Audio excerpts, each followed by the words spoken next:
नवरात्र के दिन यानी 22 सितंबर से ही शुरू हो गई है दिवाली। सरकार ने जिस तरह जीएसटी की दरों में बदलाव किया है, उससे आम आदमी से लेकर किसान और छोटे उद्यमी के इस्तेमाल में आने वाली सैकड़ों वस्तुएं सस्ती हो गई है। जीएसटी में दी गई राहत से जहां बीजेपी सहित एनडीए उत्साहित है, वहीं दूसरी तरफ एनडीए गठबंधन भी हमलावर है। जीएसटी में नेक्स्ट जनरेशन रिफॉर्म से समाज के बड़े तबके को फायदा होना तय है।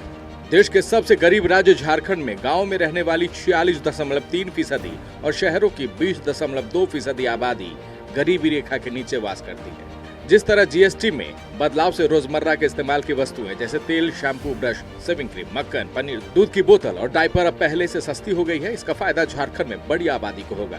इससे बीजेपी बेहद उत्साहित है। 15 अगस्त को लाल किले के प्राचीर से देश के यशस्वी जनप्रिय प्रधानमंत्री आदरणीय नरेंद्र मोदी जी ने दीपावली से पहले देशवासियों को एक तोहफा देने का वादा किया था। आज जीएसटी में जिस तरह से रिफॉर्म किया गया है, यह दीपावली से पहले देश की 140 करोड़ जनता के लिए एक तरह से तोहफा है। यह जीएसटी रिफॉर्म यह नई भारत के लिए बढ़ता हुआ कदम है, उसकी नींव रखी गई है। अगर हम झारखंड की परिप्रेक्ष्य में बात करेंगे तो यह आत्मनिर्भर भारत के साथ में आत्मनिर्भर झारखंड की दिशा में भी मुझे लगता है कि एक ऐतिहासिक कदम है। अगर आप नवरात्र या दिवाली में कार खरीदने की सोच रहे हैं तो जीएसटी में बदलाव से आप भारी बचत करने वाले हैं। मारुति स्विफ्ट डिजायर की खरीद पर आप 80,000 की बचत कर पाएंगे।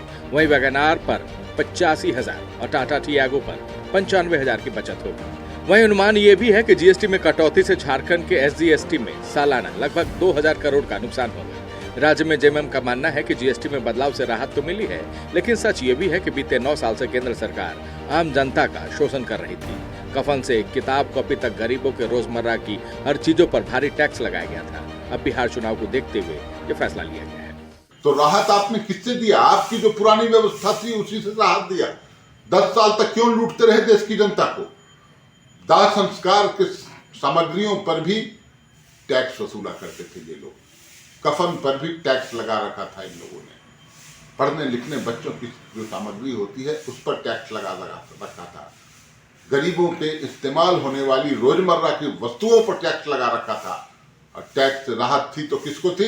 सोना, चांदी, जवाहरात, हीरा। शर्म आनी चाहिए। और बिहार चुनाव के कारण लगता है इस तरह की व्यवस्था सामने देखने को मिल रही है। आज भी हमारा देश किसानों का देश है। कांग्रेस का मानना है कि बीते कई सालों में भारी टैक्स और कृषि उत्पादन के खर्च में इजाफे से किसान की कमर टूट गई है। अब अमेरिकी टैरिफ के दबाव से किसानों को बचाने के लिए किसानी, बागवानी और ड्रिप इरिगेशन से जुड़ी तमाम चीजों पर टैक्स घटाकर 5% पर ले आया गया है।